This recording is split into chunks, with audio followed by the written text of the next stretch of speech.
wabarakatuh. Ya, waalaikumsalam warahmatullahi wabarakatuh. Ya, terima kasih atas kesempatannya Pak Fajar sudah mau menghubungi saya. Saya ada sedikit tugas Pak dari guru penggerak ini, yaitu untuk mewawancarai Bapak sebagai kepala sekolah di tempat saya mengajar. Ada beberapa pertanyaan yang ingin saya sampaikan terkait pengambilan keputusan yang biasanya Bapak lakukan selama ini. Ya, yang pertama, selama ini bagaimana sih Bapak mengidentifikasi kasus-kasus yang merupakan dilema etika atau rujukan moral yang saya alami? Ya, baik. Jadi pertanyaannya, ini kan pengalaman langsung. Pengalaman langsung. Kondisi langsung bagaimana ketika saya ada dalam kondisi mesti menyelesaikan masalah yang kaitannya dengan dilema etika ya. Nah, biasanya ya sebenarnya untuk semua masalah ya yang ada pada saya ya, termasuk juga kaitan dengan dilema etika ini ya, saya memang menerapkan standar untuk semua masalah ya. Yang pertama biasanya saya akan pastikan dulu, kumpulkan dulu datanya ya, datanya, kemudian seperti apa datanya, kemudian ya tentu ini memang biasanya membutuhkan waktu, tapi penting untuk kemudian nanti ketika kita memutuskan suatu masalah ya, itu kita sudah punya pijakan dengan banyaknya sumber data yang kita miliki. Gambarannya seperti itu Pak Rizky ya. Pasti saya akan kumpulkan dulu datanya ya. Kalau kaitannya dengan personal ya kita ajak bicara dulu ya, seperti apa masalahnya ya. Dan juga saya punya sikap yang biasa saya lakukan. Ini hampir saya lakukan dan ini alhamdulillah efektif ya. Saya akan berusaha untuk menjadi good listener, pendengar yang baik terlebih dahulu gitu kan. Nah, dengan cara seperti itu biasanya saya akan dapat gambaran utuh gitu. Nah, sehingga kemudian nanti keputusan yang saya ambil itu bisa baik ya, berdampak baik untuk masalah tersebut gitu. Ya. Untuk selanjutnya, tadi saya sudah menangkap dari apa yang Bapak sampaikan, yaitu mengumpulkan data agar kita punya pijakan dalam mengambil keputusan. Dan yang terpenting adalah menjadi pendengar yang baik. Nah, selanjutnya Pak, bagaimana Bapak menjalankan pengambilan keputusan di sekolah, terutama untuk kasus-kasus yang ada dua kepentingan, benar sama-sama benar. Oh ya, ini emang dilematis ya Pak ya. Nanti ada masalah harus kita selesaikan ya. Kemudian ada pada persepsi benar dengan benar ya. Nah, jadi ketika ada kondisi-kondisi seperti itu ya, walaupun pada akhirnya apapun keputusan yang akan diambil pasti nggak ada yang salah kalau pada akhirnya kan itu sudah ada pada posisi benar dan benar. Nah, hanya yang akan saya tambahkan ya, yang saya akan jadikan juga pijakan ya, di antara kasus benar dengan benar ini biasanya mana yang mau saya ambil gitu ya. Nah, saya akan mencoba merujuknya dengan cara begini. Artinya kan ada yang namanya general truth ya, kebenaran umum ya, kebenaran yang memang pada akhirnya akan diakui oleh semuanya. Nah, saya akan memilih kecenderungan yang seperti itu, bukan pada hanya posisi aman, tapi ya satu kepala ya, dua kepala itu akan lebih baik dari satu kepala. 4 kepala akan lebih baik dari 2 kepala. Artinya dengan banyak yang mengatakan benar ya, apalagi kalau posisinya benar-benar, maka berkemungkinan keputusan kita juga relatif lebih baik gitu. Nah, jadi seperti itu Pak. Dan akan melihat dampaknya. Iya. Tentu kalau sudah semakin banyak yang mengatakan benar dari akumulasi kita, dari pencarian data, investigasi dan yang lainnya, relatif lebih baik lah ya, seperti itu. Kayaknya memang pasti butuh waktu gitu. Kemudian langkah-langkah tadi sebenarnya sudah diceritakan sama Bapak. Untuk pertanyaan ketiga yang tadi Bapak juga sudah menemukan nilai yang saling bertentangan, Bapak lihat dulu. Kemudian menentukan siapa yang terlibat. Kemudian mengumpulkan fakta-fakta. Dan kemudian melakukan eksekusi keputusan. Dan yang Nah, itu Bapak, prosedurnya. iya, Ya. dan Bapak melakukan refleksi ya, Pak, Ya, betul, sebelumnya betul, dari ya. apa yang Ya. terjadi. Iya. Nah, Nah, selanjutnya Pak, untuk ke pertanyaan keempat, apa sih yang Bapak anggap efektif dalam pengambilan keputusan pada kasus-kasus di Amerika? Yang Bapak anggap efektif dalam pengambilan keputusan itu yang seperti apa?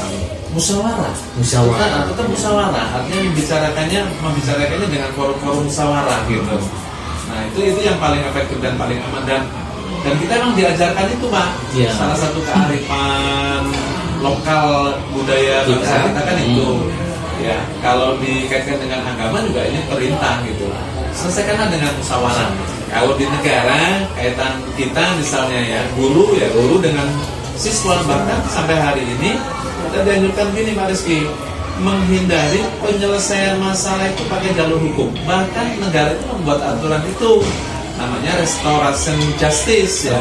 Jadi masalah-masalah guru dengan anak misalnya sampai terjadi ya, sampai terjadi misalnya jewer, kemudian muridnya nggak terima visum ya. Ketika sudah naik ya, maka yang harus dilakukan yang paling baik, bahkan negara menganjurkan, bahkan kepolisian pun menganjurkan untuk yang namanya restoration justice. Selesaikan di luar persidangan, bersidang di luar pengadilan, ya, libatkan tokoh masyarakat, babinsa dan seterusnya. Seperti itu Pak. Ya.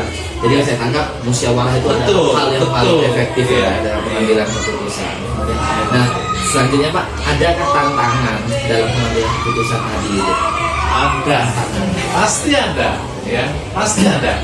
Kita kadang-kadang tetap walaupun Pak, kita tetap melaksanakan musyawarah, ya, tetap ada tantangan ya, tantangan kadang-kadang memang karena prinsipnya juga ya namanya musyawarah, tapi pasti lebih baik, ya, bahwa hasil keputusan pun yang dilakukan musyawarah itu belum tentu menjamin 100% puas semuanya, ya. Ya. Tapi paling tidak kalau mekanismenya sudah benar, itu bisa mengurangi apa namanya hal-hal negatif yang bakal muncul gitu. Nah, ya untuk kita terutama memang ya apalagi kalau kepala sekolah ya, kepala sekolah itu termasuk untuk mekanisme rapatnya, kemudian pendokumentasian rapatnya harus selalu benar gitu. Karena rapatnya benar, ya, tapi dokumentasi rapatnya juga nggak terdokumentasi baik, bisa jadi masalah. Contoh misalnya penarikan apa komite yang melibatkan komite, itu bisa jadi blunder Pak gitu. Nah jadi memang semuanya harus dijalankan sebaik mungkin di setiap tahapan dari yang dilakukan gitu. Iya. Dalam pengambilan keputusan itu Pak, Bapak biasanya langsung menyelesaikan itu di tempat atau membuat sebuah jadwal atau bagaimana Bapak biasanya menyelesaikan? Ya, ini pertanyaan sangat personal ya, ini kan karakter kepala sekolahnya ya. Kalau saya biasanya untuk hal-hal yang memang membutuhkan apa namanya pemikiran, kemudian pandangan-pandangan yang lain, saya memang untuk memilih untuk tidak segera diputuskan. Nah, ya, tidak segera diputuskan gitu. Tunggu dulu, saya akan konfirmasi dulu. Nah, biasanya akan saya seperti itu. Tunggu dulu, saya akan kumpulkan tim saya dulu. Gitu. Nah, jadi seperti itu Pak. Gitu. Ya memang itu yang sangat urgent, mungkin ya 1-2 ada yang diputuskan langsung, tapi akan lebih banyak kalau saya pribadi itu artinya memang memutuskan, diskusikan mekanismenya. Guru atau wakil Bapak ya. Dan ini pertanyaan terakhir Pak. Ya. Dari keputusan yang Bapak ambil itu, ada nggak sih pembelajaran yang bisa Bapak kasih ke saya gitu? Jadi ketika nanti saya dihadapkan suatu masalah, saya bisa mengambil keputusan itu dengan cara seperti yang Bapak lakukan. Jadi pembelajaran yang penting kita lakukan, terutama untuk ketika kita ngambil keputusan yang didasarkan musyawarah. Yang pertama, saya yakinkan bahwa kalau dari sisi agama itu berpahala. Berpahala karena ini anjuran ya, bahwa segala sesuatu itu diputuskan dengan musyawarah itu dilaksanakan dengan musyawarah. Bahkan ada satu surat khusus yang menyebutkan tentang pentingnya ini, suro ya. Nah gitu. Nah jadi itu Pak. Nah, kemudian ketika pada akhirnya misalnya juga terjadi ada hal-hal yang memang perlu dievaluasi, ya jangan alergi untuk mengevaluasi gitu. Jangan alergi untuk mengevaluasi hasil gitu. Hanya ketika skenario yang kita lakukan ternyata setelah refleksi ada hal yang kurang tepat, ya evaluasi. Nah, dengan adakan perbaikan. Seperti itu. Jangan kaku. Iya. Terima kasih Pak atas waktunya. Saya sudah dapat banyak ilmu ini dari Bapak dalam pengambilan keputusan. Semoga bermanfaat buat saya. Sama-sama Pak Rizky. Saya mohon maaf bila mengganggu. Oh tidak, ini kewajiban. Berbagi ilmu ini kan kewajiban. Iya. Akhirnya assalamualaikum warahmatullahi wabarakatuh. Waalaikumsalam warahmatullahi wabarakatuh. Terima kasih Pak. Ya.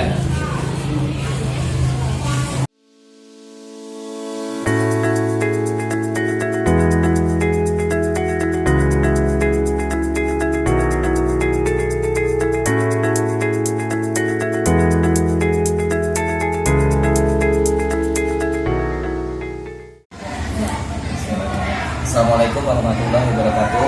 Waalaikumsalam warahmatullahi wabarakatuh. Terima kasih Bu Rusmini atas kesempatan yang diberikan saya untuk mewawancarai Ibu sebagai kepala sekolah saya dalam program saya mengikuti guru pencerahan. Di sini saya mendapatkan tugas untuk mewawancarai Ibu sebagai kepala sekolah saya bagaimana cara Ibu dalam mengambil sebuah keputusan.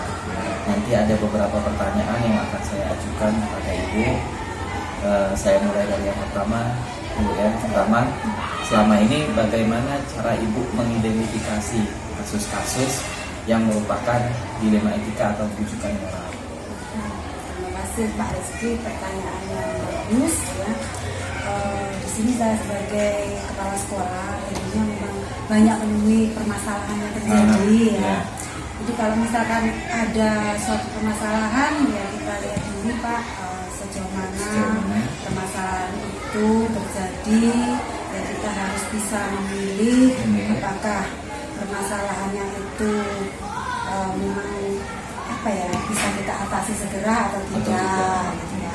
Kita harus bisa istilahnya mengetahui terlebih dahulu akar permasalahan itu baru kita bisa menentukan jalan keluar untuk mengambil Putusan. keputusan. Terima kasih. Jadi yang saya tangkap tadi Ibu melihat dulu sejauh mana permasalahannya. Dan pertanyaan kedua, bagaimana Ibu menjalankan pengambilan keputusan jika sama-sama mengandung yang sama-sama benar? Itu permasalahan yang sulit Pak. Sulit.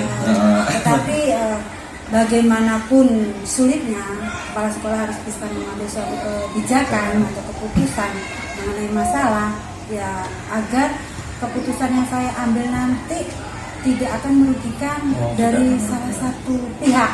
Jadi keputusan itu bisa diterima dengan baik oleh kedua belah pihak. Jadi tidak akan timbul masalah lagi. Kamu cerita masalah malah timbul masalah baru. Terus yang ketiga Bu, langkah-langkahnya dalam yang biasa Ibu lakukan selama ini bagaimana? Kalau ada masalah ya Pak. Ya pertama kita lihat dulu. Ini dari awal saya harus lihat dulu permasalahannya apa, akar permasalahannya apa ya. Kita cari tahu dulu. Kalau kita sudah dapat informasi mengenai masalah yang otentik, baru kita bisa fakta, baru kita bisa menentukan bagaimana cara kita mengambil atau menyelesaikan permasalahan itu agar kita sama-sama menerima keputusan itu dengan baik. Kalau saya itu aja. Terima kasih. Jadi yang Ibu lakukan tadi melihat dulu permasalahannya ini apa, kemudian Ibu mengumpulkan informasi atau bukti-bukti yang otentik terkait masalah itu, baru Ibu bisa mengambil keputusannya. Kemudian lanjut di pertanyaan keempat, apa yang Ibu anggap efektif dalam pengambilan keputusan selama ini? Cara seperti apa? Apa dengan musyawarah atau apa dengan lain? Baik Pak. Kalau saya kan di sini tidak berdiri sendiri istilahnya. Saya punya tim istilahnya. apabila itu permasalahan itu sekiranya bisa saya ambil keputusan sendiri, saya lakukan sendiri. Tapi kalau memang permasalahan itu perlu musyawarah dengan tim, ya kita bahas dengan tim. Jadi kita, biar nanti keputusan yang kita ambil itu tidak salah. Jadi Ibu belum bisa mendapat masukan dari tim-tim itu tadi. Ya, kerja sendiri Ya, ya. betul. Baik, lanjut. Selama ini tantangan itu dalam mengambil keputusan itu. Tantangan sebenarnya, tantangan itu kalau dirasa banyak Pak. Dari Selalu saya ada tantangan selalu ya, ada ya. tantangan ya. Iya. Karena setiap putusan itu kadang ya nggak bisa diterima oleh Iya, orang lain benar. gitu ya. Tidak semuanya bisa diterima. Jadi untuk itu ya tetap saya melihat permasalahan itu apa. Iya. Tak dulu, setelah itu kita kasih penjelasan dari permasalahan itu supaya tidak terjadi permasalahan dari kedua belah pihak ya. Tentunya kan kalau masalah itu pasti ada orang kedua ya. Orang kedua. Jadi kita harus sharing di situ dalam mengambil putusan supaya mereka bisa menerima dengan baik. Jadi Tidak jangan muncul, sampai, jangan ya. sampai setelah saya putuskan sesuatu malah timbul masalah baru. Timbul masalah baru. Itu tantangan terberatnya Oh, ya. iya. Memuaskan semua pihak itu memang sulit. tidak mudah. Iya. Pasti selalu ada. Nah, selanjutnya apabila nih Ibu mendapatkan sebuah masalah kemudian yang harus segera diputuskan, apakah Ibu akan menyelesaikannya pada saat itu juga atau Ibu akan meluangkan waktu atau memberinya jadwal gitu untuk pemecahan masalah? Itu tergantung permasalahannya. Kalau memang permasalahan itu seperti bisa kita ambil keputusan untuk menyelesaikan, berarti kita selesaikan saat itu juga.